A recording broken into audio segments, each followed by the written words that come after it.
He's the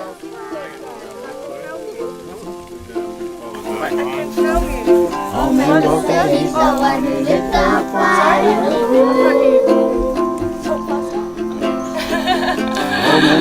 He's the one who lit the fire. Since we got that old man to show us how, why wouldn't we just start right now? It's good to share your knowledge of culture to other people, especially from far and near, and that's the whole idea of keeping our culture alive, is teaching other people. So to hold a knowledge like that, we treasure such knowledge. So we try and all we can to keep it alive.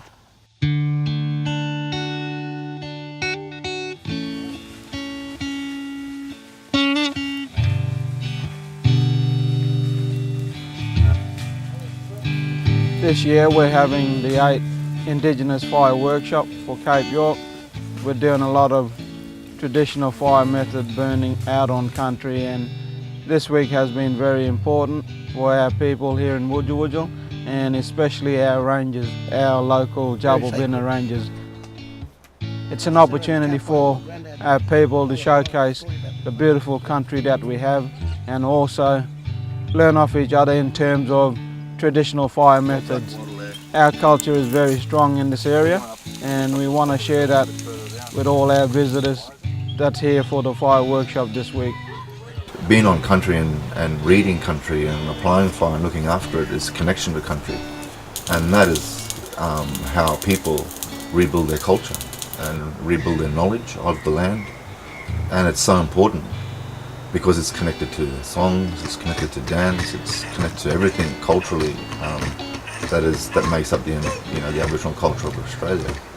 And that is why it's so important for communities all over to get their fire happening again, because it just opens all those doors to rebuilding their culture again.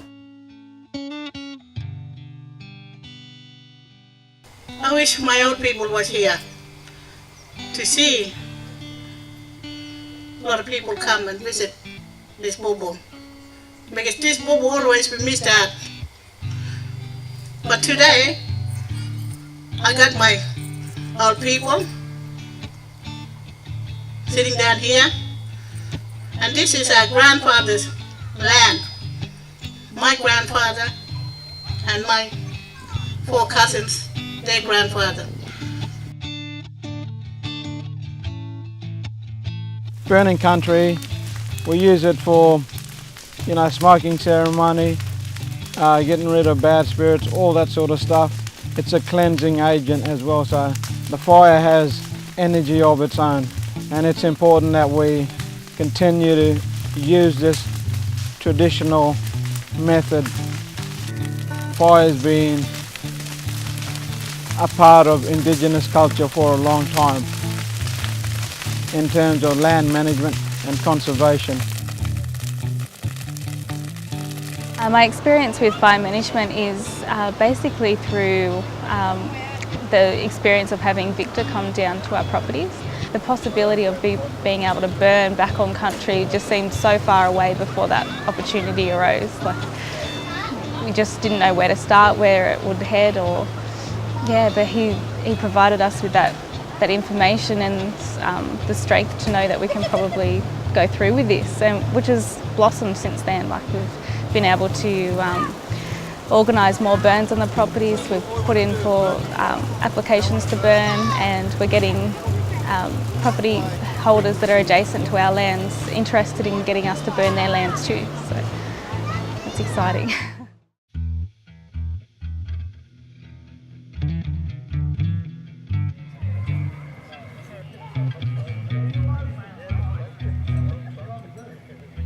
The other exciting challenge for us is for us to build our skill and our knowledge. And so we set ourselves the challenge of being able to get to the point where we have enough skill and knowledge to be able to undertake fire management responsibly and in a respectful and cultural way. Aboriginal people are the holders of knowledge on how fire should be managed within the country. And Aboriginal people are wanting and needing to get back out there and manage country the way they should be. And so there's the human and cultural resource is there ready to go. There's already activities that are allowing the sharing of that knowledge around the country, and now it's important that we actually build on that so we can have Aboriginal people re-establishing their culture on their land, and that's going to be the only way that we're going to be able to have the proper fire regimes that we need to look after the country.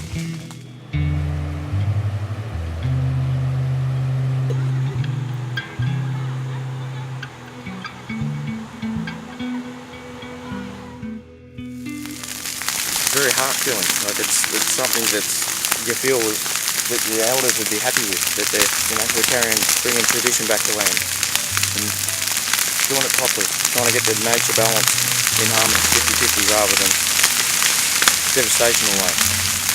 It's very, to see all the community and everyone involved and getting this project off the ground. It's wonderful. It's unexpressible in words. So.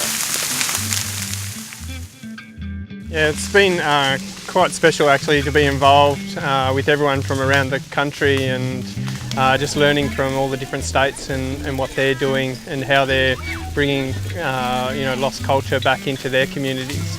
So we're keen to get that happening down in Victoria and trialling that in different spaces and in different environments, doing something a little bit different, on the hope that it will give different outcomes, because what's happening down there at the moment isn't working, and we're seeing more and more fires. So taking it back to the old ways, I think is going to hopefully be the answer, but it's going to take a long time and a lot of work and a lot of help from agencies and government and community, as well as the traditional owners.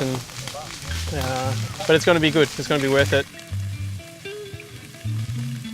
As a people, down that way, we need to get together and we need to start doing these birds and start healing the land. Once we start working on this land, it's going to be beneficial to all our families and all our mobs, and I can only see benefits from it as Indigenous people back on the country, and putting back these practices, these traditional practices that have been missing down there down the south for a long time, So yeah, it's really good to come up here up north and see these boys and see the way they do it. I believe this completely, that it was always an Aboriginal's responsibility to look after the land in whatever way, whatever capacity that he or she has. And if you have lost that knowledge, then you've got to find it somewhere else. And if I've got to go to Western Australia, if I've got to go to far north Queensland where I am now, wherever I've got to go to get that knowledge, that's what I'll do. And I believe that is the solution.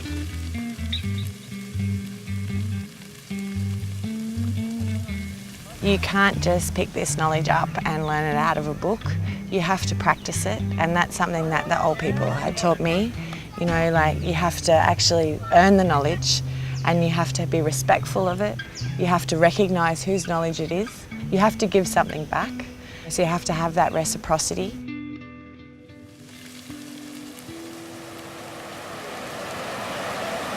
At the workshop here in Cape York, I've learnt that a fire, no matter what country you're on, if you know country, you will burn it in the right way. It's about knowing your country, it's about knowing how to burn, when to burn, and being able to have that confidence to burn. It's instilling in us all that we've got the confidence, we've got the ability, and we've got the knowledge now to do this.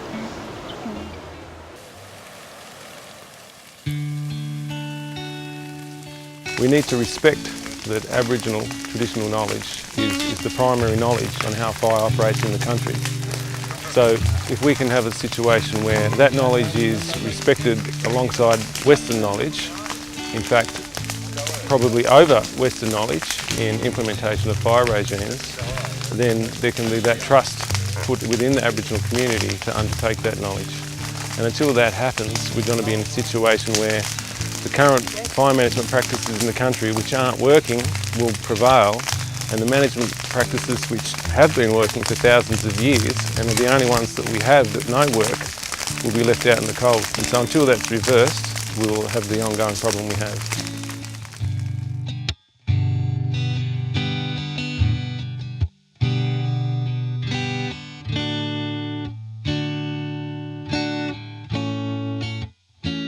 Going forward, this is about the future of country. You know, the work that I've been able to participate in. You know, seeing the power in people. It's only the beginning, really, of a lot of hard work. You know, and a lot of responsibility. So you know, we've got to keep lighting the fires. We've got to keep having the conversations. We've got to keep the yarns going, and then we've got to keep building on the knowledge of our ancestors, the knowledge of country. Why are we here? We've got to ask ourselves that question. We've got to answer it every day. We've got to get up and we've got to get out there and we've got to make sure that that country is looked after and that our communities are connected to each other. In the old way, people used to walk through the landscapes, we'd have pathways, we'd have all these connections and everyone understood the law. Now we don't see that and we need to see it. We need to see that law on that landscape in that country and people looking after it. It's so important that we maintain that connection. There's all these solutions, there's all this country that needs to be looked after and there's all these people here that want to do it together. We talked a lot about in the beginning about message sticks, about passing on that knowledge, you know, and I think we should probably talk more about that in the future because that's that key process is coming together, you know, whether it's around a campfire or whether it's around, you know, a landscape fire, coming together and understanding that we're all here for a purpose and delivering on that purpose and making sure that we keep doing it over and over and over again because that's the only way that we have that connection is through that exchange and through that knowledge and practice. So we need to continue to maintain that on country.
My